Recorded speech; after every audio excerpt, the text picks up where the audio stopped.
Hey, this is Sigrún with Gregory Roberts Psychic Network, and I am here with another episode of Celebrities and the Stars. Today we are covering Zendaya, and you may notice that my co-host Gregory is not with me. Well, today we're just going to be taking things solo and looking at Zendaya's natal chart and talking about her recent movie. And before we get started with that, I do want to say, unfortunately, I'm not really a fan of Christopher Nolan and his work or his adaptation of the Odyssey, but I don't expect Hollywood to be respectful towards pagans and pagan myths and legends such as the Odyssey. So now that that's out of the way, we're actually going to be looking at her natal chart. Now, she was definitely born at the start of Gen Z, being September 1st of 1996, just the start of Pluto going into Sagittarius there. And her sun is in Virgo in the seventh house. So she definitely sees herself in service to others. And, as a fellow Virgo, I can relate, the need to serve others, but for her, it's that much stronger. Her moon is in Taurus in the third house. Her moods are deep and strong, and it's trine with her sun in Virgo. Remember, these are two earth signs we're talking about here.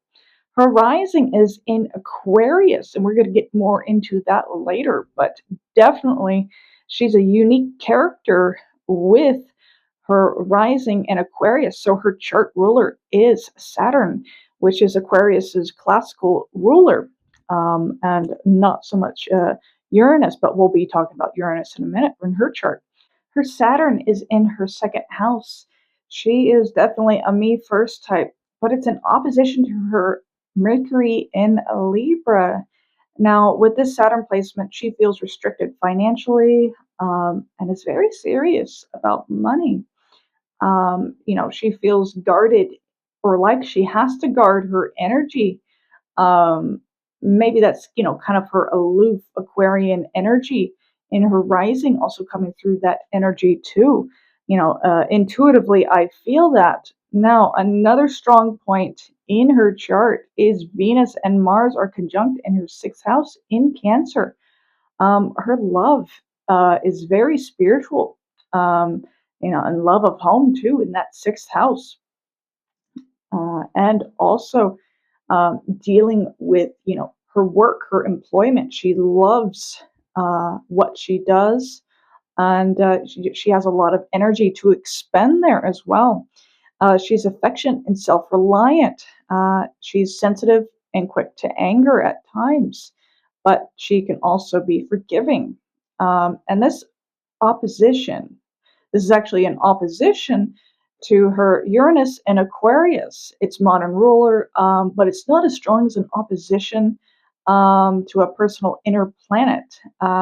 She has a strong, charming personality with that placement as well. And this really complements her rising in Aquarius. Now, her Mercury in Libra, I wanted to get to this, is in the eighth house. She expresses her ideas with balance, but Mercury in Libra has a difficult time making a decision, no matter what house it's in.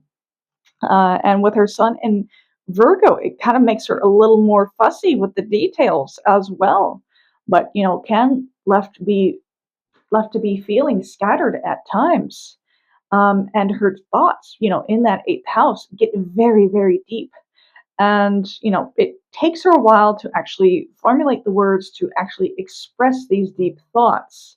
Her Jupiter is in the 11th house, and it is in Capricorn, but it's also trine her sun. So she's lucky and generous in friendship. And, she's got a lot of trines in her chart. Not so many oppositions.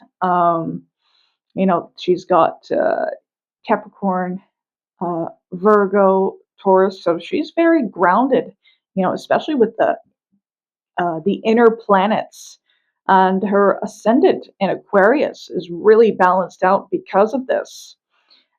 She just appears to be more, outgoing than maybe she actually is. Her Jupiter is square her Saturn in Aries. So we got Capricorn versus Aries, cardinal earth versus cardinal fire. One part of her wants to be a little more friendly, and the other one wants her to be defensive. And, this plays in part to that opposition with her Mercury in Libra. So she, flip flops between what she's thinking, and she overthinks it.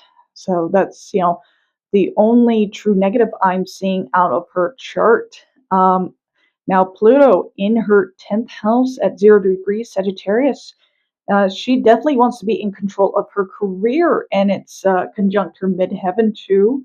Um, and she, creates problems in her relationship, unfortunately. And it's not too bad because this is trine her Venus and Mars and in Cancer, so those energies do kind of dissipate a little bit. And it's also trine her Saturn as well. So not too many negative correlations there.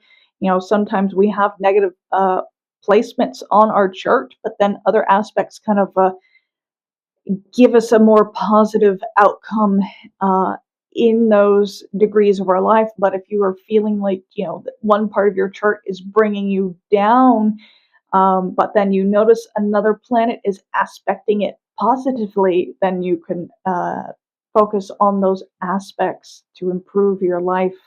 And, if they're aspecting it negatively, then that's something that you have to work to overcome. Now, one thing I do want to talk about in relation to the Christopher Nolan film, it got a lot of negative press because, the goofy armor and the casting and all of that. So she just had her Saturn return earlier this year. Think about that. That is the karmic return from the past life. And, the North Node is, her goal in life, but her past life is in Aries. So it is right kind of there next to her Saturn. So she dealt with a lot of that negativity during that Saturn return. And some people's Saturn returns can be awful, absolutely devastating. I mean, nearly being unalived for some people, job loss, just horrible things happen when you're 29 and a half, and that's exactly when your Saturn, uh, you know, your natal Saturn is conjunct with transit Saturn, and that's called your Saturn return, and it's kind of almost a rite of passage. And in the astrological community, sometimes people look at others and say, "Well, you haven't been through your first Saturn return, so how would you know?"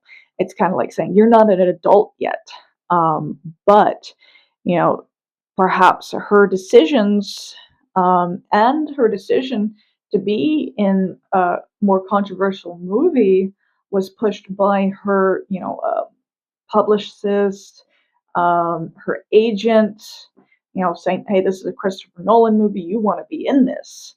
And, she's going to get her money. She's obviously, with her Earth placements, thought it was the most practical thing to do. And you kind of, you look at a person's chart and you understand where they're coming from mentally. I mean, she's coming from uh,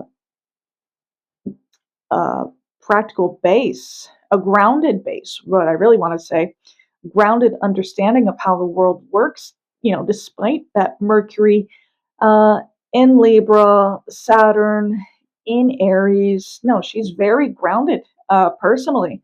I've only seen a few of her interviews, and she seems more down to earth than other people, other celebrities. I mean, and that really shows through. But her unique side, that Aquarian side, where she just calls herself Zendaya instead of her full name, she pulled that from Prince and from Cher. And definitely she does stand out in that, usually you're used to hearing a full name when it comes to an actor or actress.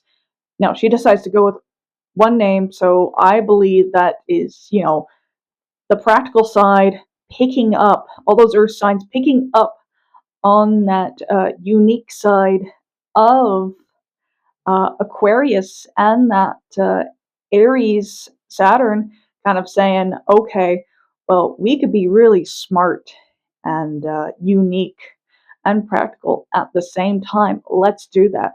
But anyway, thank you all so much for watching. And remember, we're going to be doing lives here soon on our Instagram channel for Gregory Roberts Psychic Network, where Gregory and I are going to be doing readings for new moons, full moons, monthly astrology with tarot and astrology for all 12 signs. And that should be pretty fun. And I will, obviously share that when it comes across.